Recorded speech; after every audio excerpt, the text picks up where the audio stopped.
Okay, ito na siya. Ito yung power on delay. Power on delay na hindi babad ang timer.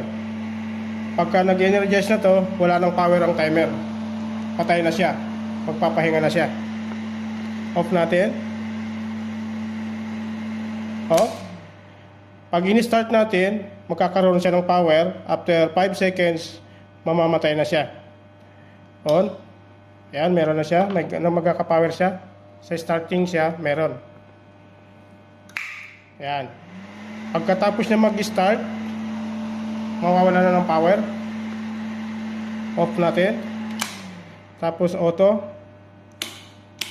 Yan, auto. Pag auto, hindi natin kailangan pindutin. Okay. Ganun din sa auto. Wala na siyang power. Ito magandang